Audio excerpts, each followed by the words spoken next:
Nous sommes aux Écrennes, situé dans le département de Seine-et-Marne, en plein cœur des anciennes terres royales. Cette modeste commune de 700 habitants vit à l'écart de toute agitation urbaine. C'est un petit village vraiment pleine campagne, entre Melun et Volvicomte. C'était un village, comme il y en a beaucoup en Seine-et-Marne, d'habitation, de résidence. Il y a des grandes exploitations agricoles. Vous avez des champs à perte de vue. Les exploitations elles-mêmes sont assez étendues. Et il n'y a pas beaucoup de passages. Il y a des routes, mais ce sont des petites routes. Il n'y a pas beaucoup de population. C'est pas très habité. Pourtant, le jeudi 8 février 2001, un événement va rompre la quiétude du village. Il est 8 h du matin lorsqu'un employé de la ferme de la Glazière se rend sur son lieu de travail. Mais soudain, il s'arrête net. L'agriculteur vient d'apercevoir quelque chose. Le matin des faits, c'est un employé de la ferme, un employé agricole qui va découvrir le corps de la victime qui gît dans le fossé sur le bord du chemin qui mène à la route. L'employé de la ferme ne met pas longtemps à comprendre que la victime est décédée. Il ne peut plus rien faire pour l'aider. Évidemment, il y a du sang. Et il y a, au premier coup d'œil, c'est évident qu'il y a eu des coups de couteau de portée. L'homme est d'autant plus sous le choc qu'il connaît la victime. Il s'agit de Priscilla, une adolescente du village. Que s'est-il passé? Pourquoi a-t-elle perdu la vie? La jeune femme a-t-elle été victime d'un rôdeur?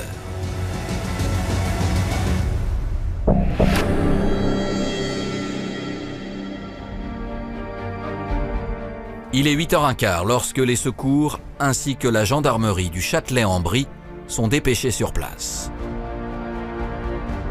À leur tour, ils ne peuvent que constater le décès de Priscilla. Présent sur les lieux, le major Michel Baumer n'oubliera jamais cette scène de crime.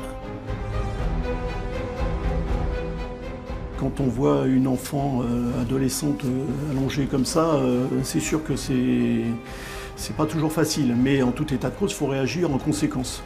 On a tout de suite compris qu'on avait une affaire qui était hors norme, qu'il fallait faire intervenir du monde parce que là, il y avait beaucoup d'investigations à mener. Dans un premier temps, les gendarmes établissent un périmètre de sécurité. Puis le major Michel Baumer et son équipe examinent de plus près le corps de l'adolescente. La victime est allongée sur le dos, elle est torse nu et on voit qu'elle a pris un grand nombre de coups de couteau au niveau du cœur. Elle est pieds nus, elle est en pyjama en fait, comme si elle sortait de son lit.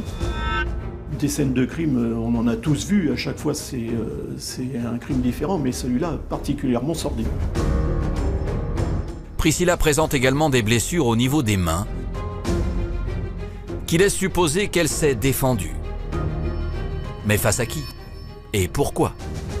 À la recherche d'indices, les gendarmes élargissent leur champ d'action et font une découverte, aussi inattendue que terrifiante.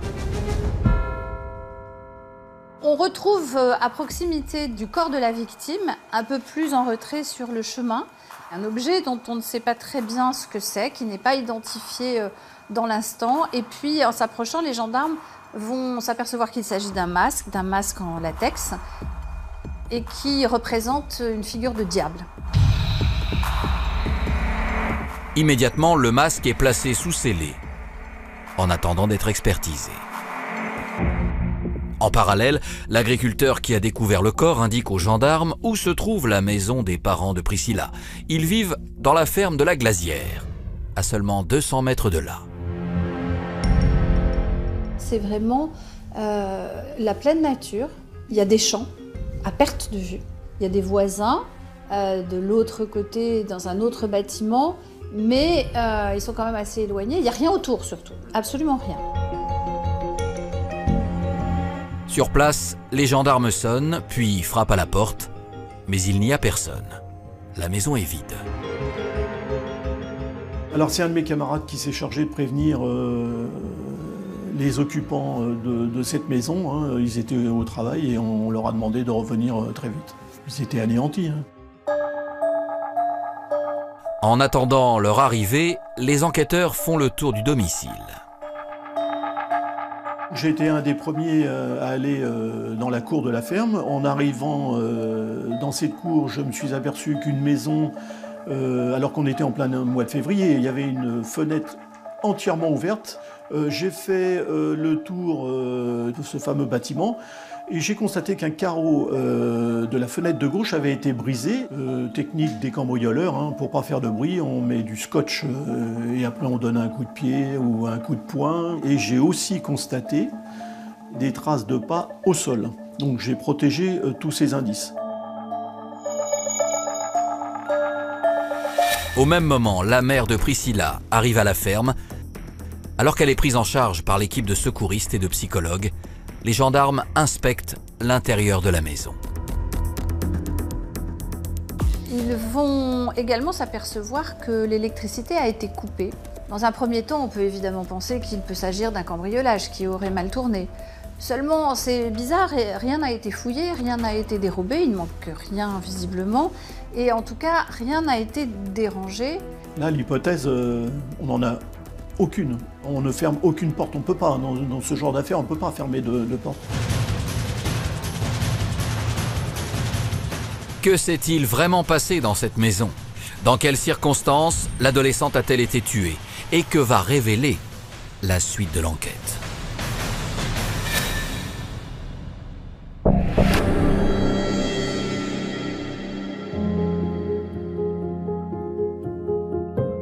Aux Écrennes, le 8 février 2001, la gendarmerie du Châtelet-en-Brie interroge les proches de Priscilla afin d'établir un profil de la victime.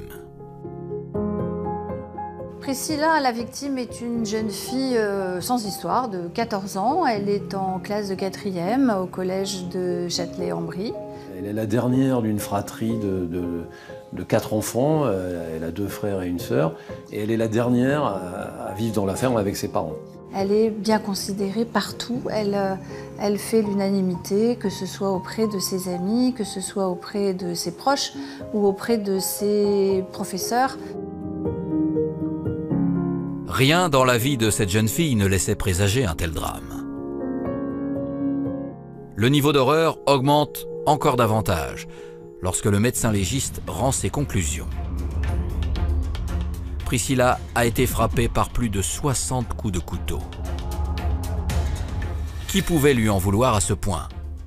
Les parents de la jeune fille n'en ont pas la moindre idée.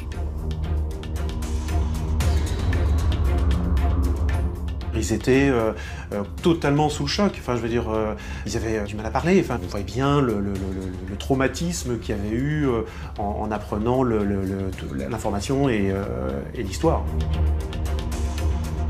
Malgré le peu d'éléments dont ils disposent, les gendarmes parviennent à retracer l'emploi du temps de l'adolescente de 14 ans. Ce matin du 8 février 2001, les parents de la victime, de Priscilla, sont partis comme tous les matins au travail, vers 7 h. Et la jeune fille s'est levée et s'est préparée comme elle le faisait habituellement pour aller à l'école. En sachant pour aller à l'école, elle prenait le bus au bout du chemin qui dessert la ferme. Alors que Priscilla a été tuée avant de pouvoir prendre son bus, les enquêteurs ont le sentiment que son meurtrier connaissait les habitudes de la jeune fille. Pour arriver à la ferme des Écrennes, il faut quand même savoir, si on veut y commettre un forfait, dans quel créneau horaire on doit agir. Il y a un très petit laps de temps entre le moment où les parents quittent la ferme et où Priscilla se retrouve donc seule. Donc on s'oriente quand même très vite davantage vers quelqu'un qui connaît l'environnement, alors forcément un proche. Un proche, peut-être même un membre de sa famille. Les gendarmes décident de vérifier l'alibi des parents ainsi que des frères et sœurs de Priscilla. Les alibis sont très très solide. Les deux parents sont partis travailler, ils étaient sur leur lieu de travail chacun. Le laps de temps est très court, hein, donc de toute façon c'est quand même assez facile à vérifier. Et puis les autres enfants ne vivent plus au domicile, ne vivent plus à la ferme. Donc le cercle familial il est extrêmement restreint. Les gens qui habitent dans cette ferme ne sont pas là au moment où se passent les faits. Après avoir écarté la piste familiale, les officiers interrogent les voisins des parents de Priscilla. Derrière la ferme de la Glazière, il y a une maison qui est occupée par une famille qui a été entendue, mais ces gens ont été mis à l'écart très vite. À force de persévérance, les enquêteurs obtiennent finalement de précieuses informations. Des camarades du collège de Priscilla assurent que l'adolescente était très perturbée depuis plusieurs mois. Apparemment, Priscilla se sentait menacée, épiée. Elle a expliqué qu'elle ne donnait pas trop de détails, mais elle sentait que le soir, on pouvait la suivre ou l'épier, la regarder à son insu. C'était plutôt un ressenti qu'autre chose. Cette menace invisible semblait même poursuivre l'adolescente jusque chez elle. Priscilla n'en a jamais parlé à ses parents de cette crainte, elle s'en est ouverte auprès de ses copines au collège, mais pas à ses parents. Et les parents avaient remarqué qu'effectivement, les chaises avaient pu bouger, au lieu d'être les 4 pieds posés par terre, ils étaient renversés sur la table ou inversement. Bien sûr que ça les avait alertés, interpellés, mais en même temps, ils n'avaient pas pensé à plus que ça. Les gendarmes apprennent également qu'1 an seulement avant le drame, la famille de Priscilla avait été victime d'un incident très inquiétant. Le carreau, effectivement, avait déjà été fracturé. Je crois même qu'avant qu'il soit cassé, il avait été démastiqué, comme si on avait voulu l'enlever sans faire de bruit. Ces mystérieux événements seraient-ils en lien avec le meurtre brutal de l'adolescente? Alors qu'ils sont dans l'impasse, les enquêteurs reçoivent les résultats des expertises réalisées sur le masque de diable trouvé sur les lieux du crime. Alors ce masque a révélé 2 choses. À l'intérieur, on avait l'ADN de l'auteur et à l'extérieur, on avait des micro-gouttes de sang de la victime. Malheureusement, le profil ADN n'est pas recensé dans le fichier national. Impossible donc de remonter jusqu'au meurtrier. Le mystère reste entier, rien ne parle précisément, rien n'apparaît clairement. Donc l'inquiétude est grande de ne pas voir l'enquête avancer, mais disons qu'elle piétine quelques jours.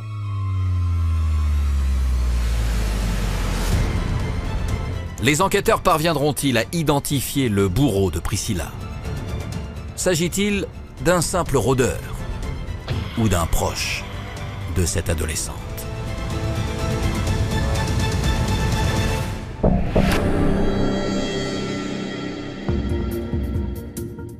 Au pied du mur, la gendarmerie de Châtelet-en-Brie décide de mener de nouvelles investigations à la ferme de la Glazière.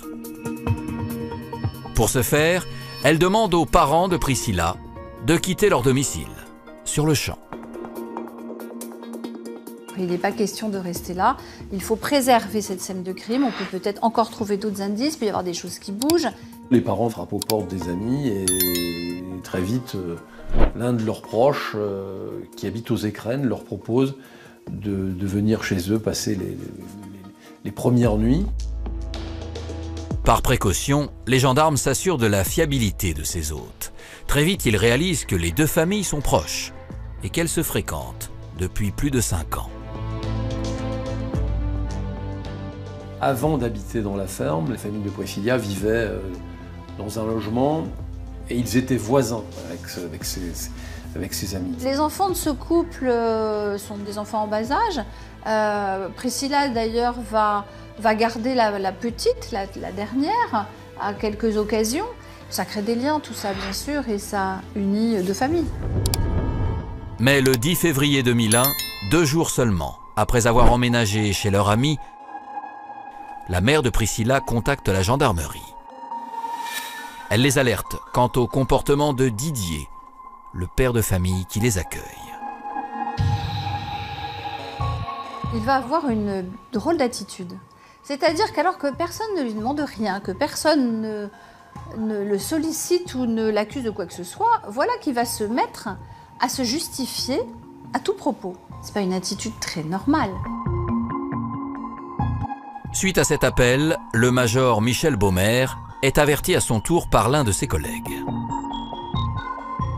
Il m'a dit, qu'est-ce que t'en penses? J'ai dit, ce que j'en pense, c'est que j'arrête tout de suite mon audition et on va voir ce type-là tout de suite. Il est 18h lorsque les enquêteurs toquent à la porte de la maison de Didier. Il est seul à son domicile avec ses 2 filles. Sa femme est sortie et les gendarmes vont l'informer qu'ils vont procéder à une perquisition à son domicile. Mais l'attitude de l'homme de 39 ans laisse les gendarmes perplexes. On lui dit qu'on vient le voir dans le cadre d'affaires qui nous concernent. Il ne nous pose aucune question. C'est une attitude surprenante parce que, en principe, quand on va frapper quelqu'un, on lui dit « Mais attendez, pourquoi? Qu'est-ce que vous venez faire? Pourquoi ?» Mais là, il ne nous pose aucune question. Comme s'il s'y attendait.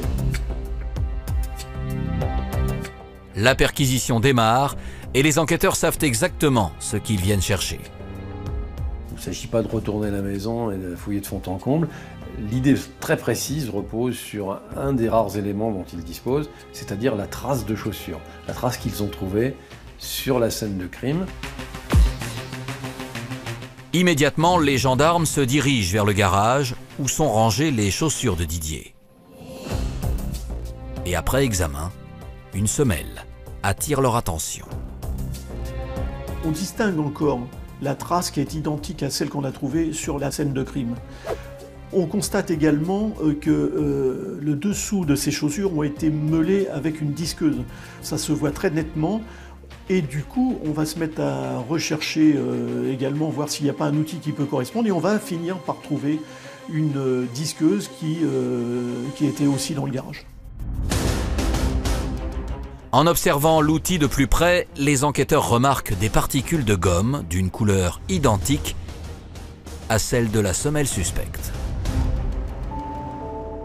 Alors non seulement la paire de chaussures a été limée, ce qui est déjà quand même un indice assez confondant, mais en plus elle est maculée de petites taches, de petites traces sombres qui évidemment pourraient apparaître comme des traces de sang.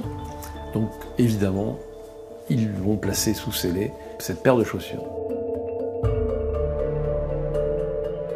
Malgré les découvertes des enquêteurs, Didier est toujours plongé dans son mutisme. L'homme ne laisse rien paraître.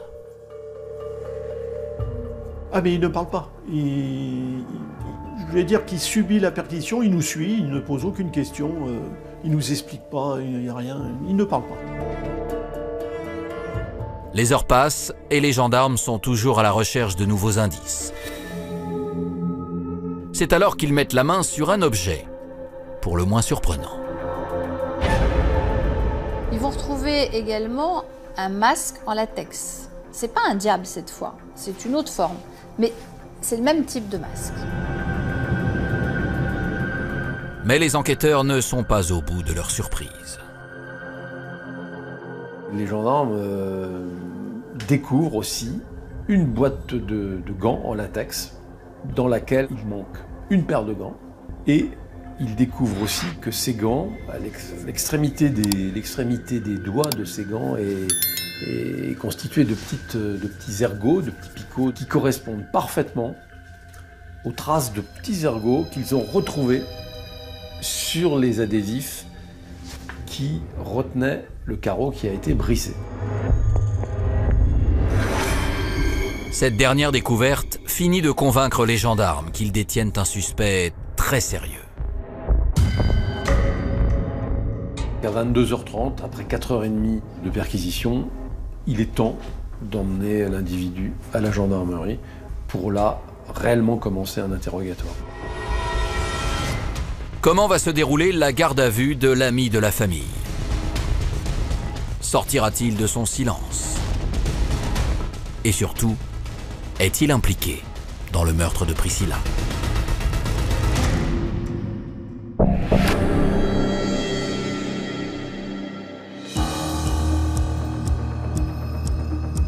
Le samedi 10 février 2001, 2 jours après la découverte du corps de Priscilla, les gendarmes du Châtelet-en-Brie placent Didier en garde à vue. Et si tout semble accuser cet homme de 39 ans, il n'a pourtant pas le profil d'un tueur de sang-froid. Il est commis boulanger dans une boulangerie d'une commune voisine. C'est un homme de 39 ans, il est marié, il a deux enfants, 2 petites filles. Lui est décrit comme étant quelqu'un de très serviable, de très gentil, peut-être un peu timide, un peu effacé, mais c'est monsieur tout le monde. Mais très vite, les enquêteurs réalisent que cet homme, bien sous tout rapport, a une part d'ombre. Et même un casier judiciaire. En cherchant bien, les gendarmes finissent quand même par découvrir qu'il a un passé, qui est même presque un passif, parce qu'il a déjà été condamné pour une affaire d'exhibitionnisme quand il habitait à Dame-Marie-l'Église. Des faits qui remontent à 1996 et qui se seraient sans doute reproduits. On a interrogé toutes les amies de Priscilla qui indiquaient qu'effectivement elle l'avait vu à la fenêtre se masturber. Comme l'exige la procédure, les gendarmes font appel à un médecin afin de s'assurer que l'état de santé du suspect est compatible avec son maintien en garde à vue. Le médecin l'ausculte, découvre plusieurs coupures, il a les doigts coupés, qu'il justifie comme étant des petits accidents professionnels. Il s'est coupé à la boulangerie. Et puis il y a les coupures sur les doigts, mais au-dessus, sur les poignets, il y a des griffures. Des griffures là sur lesquelles il est incapable de justifier quoi que ce soit. Il a les bras griffés, mais enfin il ne sait pas pourquoi. Et c'est alors que le médecin, évidemment, face à ces contusions, décide de relever son ADN. Il est 23h30 lorsque l'audition du boulanger débute. Dans un premier temps, les gendarmes veulent tester Didier et lui demandent où il se trouvait au moment des faits. Et là, il va nous expliquer qu'il avait prévu depuis longue date à aller sur Paris pour aller dans une grande enseigne parisienne pour acheter des disques. Et en guise de preuve, l'homme apporte aux enquêteurs des tickets de paiement datant du jeudi 28 février 2001. Pour autant, les gendarmes ne sont pas convaincus par les arguments du suspect. Le magasin en question n'ouvrant que vers 10 h, les gendarmes constatent qu'il ne s'agit pas en fait d'un alibi, puisqu'il avait tout à fait le temps, avant de partir, de commettre le crime. Le boulanger n'a donc pas d'alibi sérieux. Et les résultats de l'analyse ADN vont l'accabler davantage encore. Cette trace ADN relevée sur le masque de diable correspond à l'ADN du mis en cause. Alors qu'ils ont la preuve formelle que Didier est bien le meurtrier de Priscilla, les gendarmes préfèrent garder ces résultats ADN pour eux. Ils veulent voir jusqu'où il est capable de mentir. Et pour cela, les enquêteurs le testent à nouveau. Ils lui présentent la paire de chaussures qu'ils ont retrouvée chez lui. On lui dit mais pourquoi ils sont usés comme ça? Il dit non, c'est ma façon de marcher. Et donc on lui dit mais ça n'a pas été fait plutôt avec la disqueuse, scellée qu'on lui présente également. Et il dit non, c'est ma façon de marcher. Et en insistant, en disant que c'était pas possible, vu les traces qu'il y avait, en fait ça le désarçonne complètement. Il craque, il s'effondre et il passe aux aveux. Il passe aux aveux, diront les gendarmes, les larmes aux yeux. Didier va-t-il enfin expliquer les raisons de son geste fou? Que voulait-il à Priscilla? Et comment va réagir la famille de cette adolescente de 14 ans?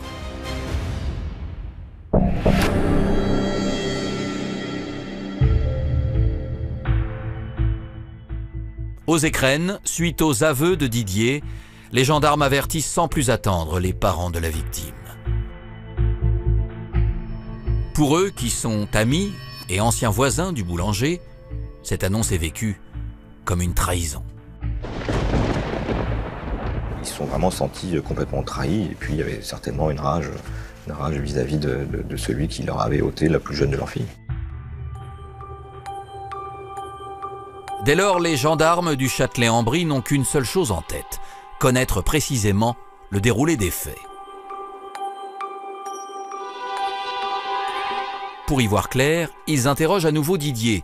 L'homme de 39 ans va alors leur livrer un récit glaçant.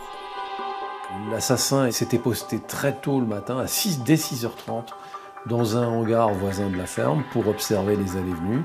Il a attendu que les parents partent, puisque de toute façon il savait qu'ils partaient travailler, comme tous les matins. Et une fois qu'il a bien eu la certitude que le terrain était libre et que la petite était toute seule dans la maison, il s'est approché de la maison et il a commencé ce qu'il avait prévu de faire. Tapis dans la nuit, Didier revêt son masque, puis sort son couteau. Commence alors la seconde partie de son plan. Il avait repéré cette fenêtre, hein, il a mis le scotch, il avait pris le scotch avec lui, il l'a placé sur le carreau, il a donné, je crois, un coup de coude pour pénétrer à l'intérieur. Connaissant parfaitement les lieux, l'homme explique aux gendarmes qu'il s'est stratégiquement dirigé vers le compteur électrique. Il a pris soin de couper l'électricité, donc elle est complètement dans le noir. Comme il avait le masque sur la tête et qu'il était dans le noir, il a buté dans un tabouret ou une chaise, ce qui a réveillé la victime. L'adolescente de 14 ans comprend immédiatement qu'il y a un intrus dans la maison. Paniquée, elle sort de sa chambre à toute vitesse pour se mettre à l'abri. Elle va se réfugier dans la salle de bain, mais évidemment, de l'intérieur, elle ne sait pas qui est dehors, elle n'a pas idée de ce qui se passe. Dans l'obscurité, Didier, qui a entendu les bruits de pas de Priscilla et le verrou de la porte s'enclencher, se dirige à son tour vers la salle de bain. Comme elle était fermée, il a essayé de la défoncer en donnant des coups d'épaule dedans, mais il n'a pas réussi. Et donc, comme il voulait absolument rentrer dans cette salle de bain, il est passé par les toilettes où il y avait une ouverture entre les toilettes et la salle de bain, et il y est pratiquement arrivé, sauf qu'il s'est retrouvé coincé en haut. Tapie dans un coin de la pièce, la jeune fille se retrouve à seulement quelques centimètres de son agresseur masqué. Priscilla va finir par trouver le moyen de s'échapper avec cette espèce de visage horrible qui est tordu dans un angle de la pièce. Elle va sortir de la salle de bain, elle va courir, elle va défoncer la porte-fenêtre qui va lui permettre d'accéder à la terrasse. Donc lui, il s'est lancé à sa poursuite, hein, toujours avec son masque sur la tête. Le problème, c'est qu'il est asthmatique et le masque l'a vite asphyxié, je dirais, et il a fini à mi-chemin à enlever son masque. La ferme de la Glazière devient alors le théâtre d'une course-poursuite sordide entre Priscilla et Didier. Elle va courir comme une folle sur ce chemin, pieds nus, à moitié en pyjama, essayant de trouver de l'aide, hurlant, jusqu'à ce que, bien sûr, il la rattrape, jusqu'à ce qu'il l'agrippe. Il l'aurait saisie par la main gauche et lui aurait porté un premier coup au cœur. Un premier coup, suivi de 60 autres. Didier, l'ami de la famille, s'est acharné sur Priscilla. Pour étayer l'alibi qu'il avait prévu, il s'est mis en route vers Paris. Alors sur le chemin, il s'est d'abord débarrassé de l'arme du crime, le couteau. Didier dit-il toute la vérité aux enquêteurs. Malgré leurs doutes sur la véracité des propos du boulanger, les gendarmes du Châtelet-en-Brie veulent connaître les raisons qui l'ont poussé à commettre un tel acte.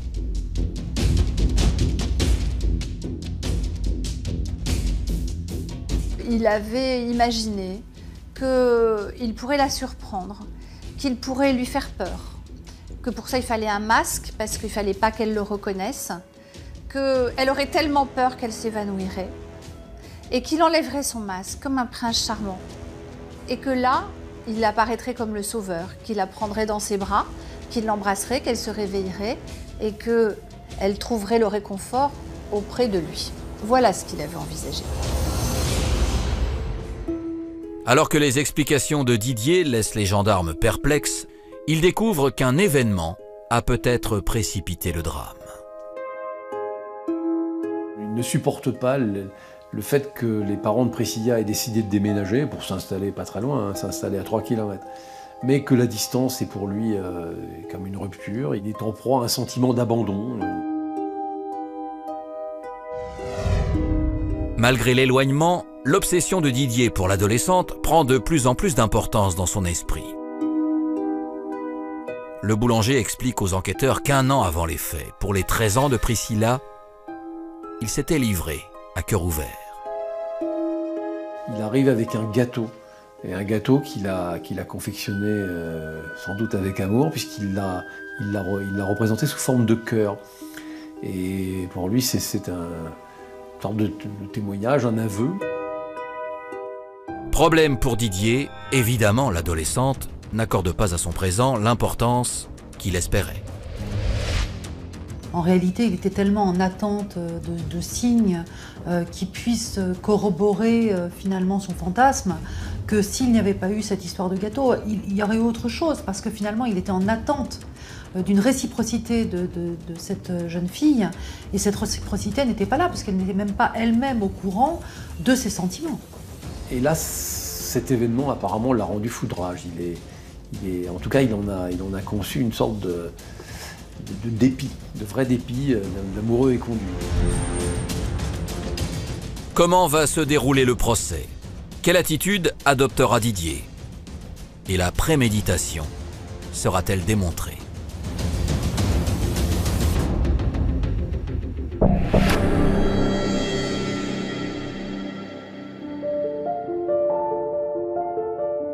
Le 12 novembre 2003, plus de 2 ans après le drame, le procès de Didier s'ouvre devant la cour d'assises de Melun, en Seine-et-Marne.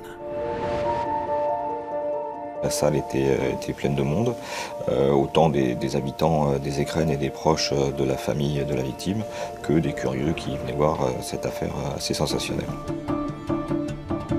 C'est dans une ambiance pesante que l'ancien voisin des parents de Priscilla fait son entrée dans la salle d'audience. Dans le box, il avait évidemment les yeux baissés, tous les yeux étaient braqués sur lui, y compris la famille de la victime qui était assez vindicative. Il n'y a rien que vous pouvez retenir, c'est quelqu'un de très banal. Il est ni grand, ni gros, ni rien, quoi. C'est quelqu'un de complètement banal. Je pense que c'est le mot le plus approprié. Si l'homme adopte une nouvelle fois une attitude détachée, la famille de la victime attend de ce procès que la préméditation soit retenue. Mais comme lors de sa garde à vue, Didier assure qu'il n'avait au départ pas l'intention de tuer Priscilla. Son scénario d'épouvante a dérapé une fois que l'adolescente a pris la fuite. Jamais il ne nie les faits, il tente de les atténuer. Il était là pour lui faire peur, seulement lui faire peur. Son intention, selon lui, n'était pas de la tuer. Une thèse qui ne convainc pas les parties civiles. Alors que leur avocat pose des questions de plus en plus incisives, le boulanger finit par craquer et change finalement de version. Ça a pris du temps, mais au fur et à mesure que les heures passaient, que le procès se déroulait, il a fini par tout reconnaître. Et il a fini par reconnaître également que, oui, il était venu pour la tuer. Mais il fallait qu'il le dise, parce qu'il fallait que les parents, et il fallait, pour la mémoire de Priscilla, qu'on le sache, ça aussi. À la barre, l'ancien proche de la famille de l'adolescente va encore plus loin dans son témoignage. Avec un flegme déstabilisant, il explique que son projet criminel a été mûrement réfléchi. Pendant presque 1 an, il va envisager son geste et puis ça n'est que 3 semaines avant la date fatidique qu'il va réellement entreprendre la démarche en posant son jour de congé. Il a mis les gants dans la boîte à gants, il a mis le couteau, il a placé le masque, il a tout ce dont il s'est servi pour accomplir son forfait, il l'avait préparé. Lorsque l'avocat général le questionne à son tour, Didier s'enfonce encore un peu plus dans l'horreur. Ce qui a été plus inquiétant au cours d'assises, c'est qu'au cours des débats, j'ai réussi à lui faire dire qu'il avait pris du plaisir en la tuant. Là, on devient sans doute quelqu'un d'extrêmement dangereux et qu'il faut éviter de laisser en liberté dans la société. Le 14 novembre 2003, après 2 jours de procès, Didier est condamné à la réclusion criminelle à perpétuité, assorti d'une période de sûreté de 22 ans pour le meurtre de Priscilla. Immédiatement après le verdict, il fait appel de la décision du tribunal. Ça arrive assez souvent que l'accusé qui est condamné au maximum fasse appel, puisqu'il n'y a aucun risque à faire appel, on ne peut pas avoir plus que le maximum. Pour la famille de Priscilla, c'est le choc. Ils vont devoir affronter, une fois encore, le bourreau de leur fille. C'est toujours terrible pour les parties civiles parce que c'est à nouveau se retrouver dans ce drame, c'est à nouveau souffrir, c'est à nouveau revivre ces événements traumatiques, c'est revivre un deuxième procès, donc c'est pas rien. Contre toute attente, après quelques semaines de procédure, Didier décide de se rétracter et accepte finalement sa peine. 3 ans pratiquement date anniversaire de la mort de Priscilla, la condamnation devient définitive et c'est définitivement terminé.